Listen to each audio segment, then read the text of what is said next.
तब भी वो इन्हीं कार्ड से जैसे तैसे जीत सकते हैं। एफर्ट और बेटर स्ट्रेटजी के साथ कोई भी गेम जीतना पॉसिबल है। सिंपल वर्ड्स में, कोई भी स्किल नेचुरल टैलेंट से नहीं, बल्कि डेडिकेशन और इम्प्रूवमेंट के प्रोसेस से आती है। आज ये कॉन्सेप्ट इंस्पायरिंग लगता है कि आप अपने इंटेलिजेंस को ग्रो कर सकते हो, लेकिन 40 साल पहले साइंटिस्ट का जवाब ये नहीं था। 1980 से पहले साइंटिस्ट को लगता था कि आप अपने पोटेंशियल तक तो पहुंच सकते हो, लेकिन आपके दिमाग की वायरिंग फिक्स्ड होती है। मतलब जो भी दिमाग को मिला है वही फाइनल है। लेकिन आज की रिसर्च कुछ और कहती है।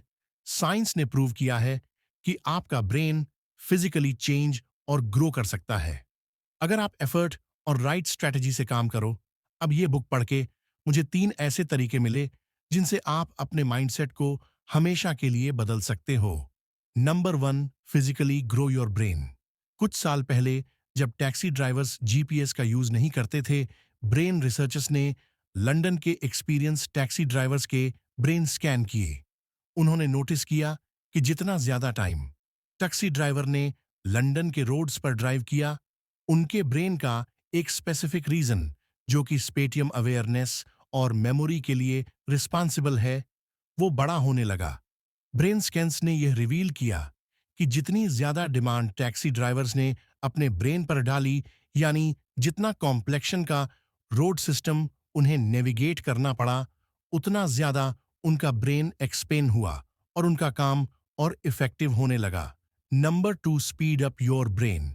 लेकिन हर ब्रेन रीजन फिजिकली एक्सपेंड नहीं कर सकता, इसलिए एक कुछ ब्रेन रीजन्स को फास्टर काम करना पड़ता है।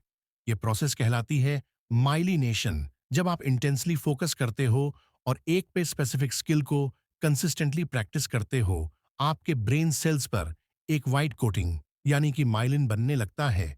यह इंसुलेशन की तरह काम करता है, बिल्कुल कॉपर वायर्स की प्लास्टिक कोटिंग के जैसे, जो इलेक्ट्रिक सिग्नल्स को फास्ट और क्लियर बनाती है। एक ब्रेन सर्किट जो माइलिन से कवर है, वो 10 गुना तेज जानकारी ट्रांसमिट करता है कंपेयर टू एक ब्रेन सर्किट जो माइलिन के बिना है। Number 3, rewire your brain. जब आपके ब्रेन सर्किट्स माइलिन से कवर हो जाते हैं, तब आपका ब्रेन नए न्यूरल कनेक्शन क्रिएट करना शुरू करता है। इस प्रोसेस को रिवायरिंग कहते हैं। सोच, आपके घर का एक लाइट स्विच पहले सिर्फ एक लैंप को ऑन करता था। अब आप वायरिंग चेंज करते हो और एक ही स्विच से 2-3 लैंप्स ऑन होने लगते हैं। बिल्कुल वैसे ही आपका ब्रेन भी नए टास्क के लिए मल्टीपल एरियाज एक्टिवेट करना सीख जाता है। एक पीयर रिव्यूड स्टडी ने प्रूव किया है कि जब गिटार प्लेयर्स हजारों घंटे प्रैक्टिस करते हैं, तब उनका ब्रेन बिगिनर्स के कंपैरिजन में बहुत ज्यादा एक्सपेंड हो जाता है। जब बिगिनर्स गिटार बजाते हैं, तो उनका ब्रेन का सिर्फ एक रीजन एक्टिवेट होता है जो उनके लेफ्ट हैंड की फिंगर को कंट्रोल करता है, जो नोट्स बजाते हैं। जब एक्सपीरियंस प्लेयर गिटार बजाते हैं, तो उनका ब्रेन मल्टीपल रीजन्स एक्टिवेट करता है, इंक्लूडिंग फिंगर पाम और लेफ्ट और राइट हैंड का पूरा एरिया। रीजन हजारों घंटों की प्रैक्टिस और स्ट्रगल ने उनके ब्रेन को रिवायर कर दिया, जिससे उनका परफॉर्मेंस काफी बढ़ गया। आपका ब्रेन ग्रो, स्पीड अप और रिवायर कर सकता है, चाहे आपके जीन्स जो भी हो। इंटेलिजेंस का पोटेंशियल लिमिटलेस है अगर आप प्रैक्टिस और राइट स्ट्रेटजी लगाते हो। जब आप ब्रेन की यह रियलिटी समझ जाते हो, आपका चैलेंज को देखने का तरीका भी चेंज होने लगता है। The IQ test. IQ test का पर्पस होता है हमारे जनरल इंटेलिजेंस को मेजर करना। लोग अक्सर यह मानते हैं कि अगर किसी का आईक्यू स्कोर हाई है, तो वह लाइफ में बड़ी सक्सेस पाएगा, लेकिन रियलिटी कुछ और है। आईक्यू टेस्ट के 2 बड़े प्रॉब्लम्स हैं। पहली, ये जनरल इंटेलिजेंस को एक्यूरेटली मेजर नहीं करता। दूसरी, ये लाइफ लॉन्ग अचीवमेंट्स के साथ डायरेक्टली लिंक्ड भी नहीं है। अब सुनो, जब अल्फ्रेड बिनेट ने आईक्यू टेस्ट इन्वेंट किया, उनका मकसद लाइफ की सक्सेस प्रिडिक्ट करना नहीं था। वो तो बस यह देखना चाहते थे कि पेरिस के स्कूल सिस्टम में स्टूडेंट्स का परफॉर्मेंस कैसा है। अगर किसी बच्चे का आईक्यू स्कोर लो आता है, इसका मतलब यह था कि स्कूल को अपने टीचिंग मेथड को चेंज करना चाहिए, बच्चे को नहीं। सिंपल शब्दों में, एक बच्चा का आईक्यू टेस्ट सिर्फ स्कूल के सिस्टम का रिफ्लेक्शन था, उसके फ्यूचर सक्सेस का नहीं।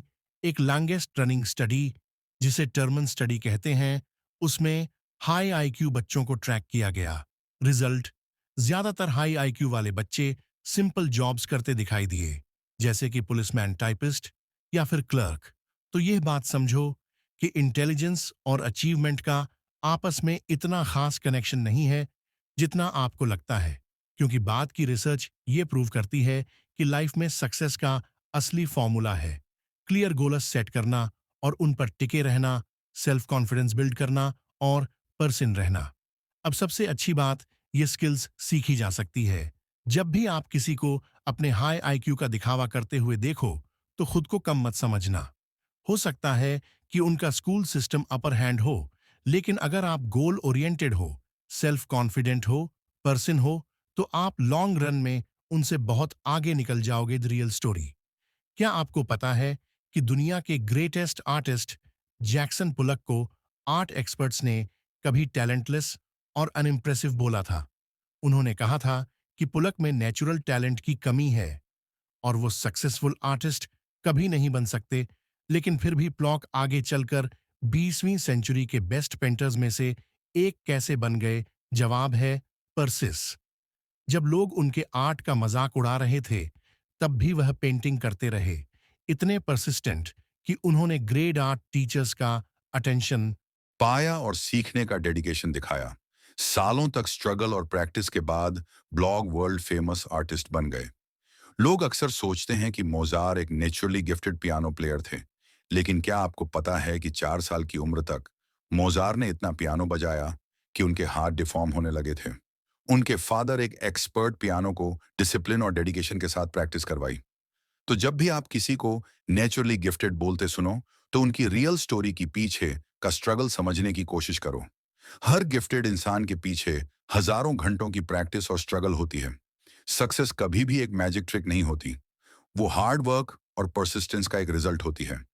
पास्ट ग्रोथ, एक ग्रोथ माइंडसेट अडॉप्ट करने के लिए सबसे पावरफुल टेक्निक है अपने पास्ट स्ट्रगल्स पर रिफ्लेक्ट करना।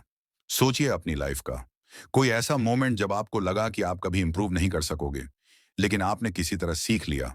शायद स्कूल में कोई सब्जेक्ट या स्पोर्ट था जहां आप इनिशियली स्ट्रगल करते थे, लेकिन धीरे धीरे आप समझने लगे और टैलेंटेड लगने लगे।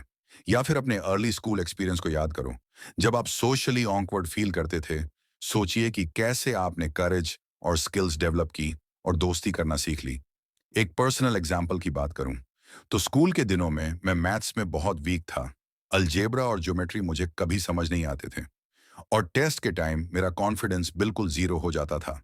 लेकिन यह रातों रात जादू से चेंज नहीं हुआ। मैं डेली प्रैक्टिस करने लगा, और जब तक सॉल्व नहीं होता था, तब तक मैं उसे छोड़ता नहीं था। मैं अपने टीचर से एक्स्ट्रा हेल्प लेता और मिस्टेक्स को एनालाइज करता। शुरुआत में गलतियां बहुत होती थीं, लेकिन धीरे धीरे कॉन्सेप्ट क्लियर होने लगे। आज मैं उस फेस को याद करता हूं, तो मैं यह समझता हूं कि कोई भी स्किल इम्पॉसिबल नहीं होती, चाहे स्टार्टिंग में कितनी भी टफ क्यों ना लगे। रेगुलर प्रैक्टिस और कंसिस्टेंसी से सब कुछ अचीव किया जा सकता है। तो 5 मिनट निकालो, अपनी लाइफ के 2-3 ऐसे मोमेंट्स लिखो जब आपको लगा कि आप सक्सेसफुल नहीं हो सकोगे, लेकिन आपने किसी तरह इंप्रूव किया। नेक्स्ट टाइम जब आप न्यू चैलेंज अवॉइड करने लगो और फिक्स माइंडसेट का साइन दिखाओ, तो अपनी लिस्ट को देखो और अपने ग्रोथ माइंडसेट को रिन्यू करो। The proper way to praise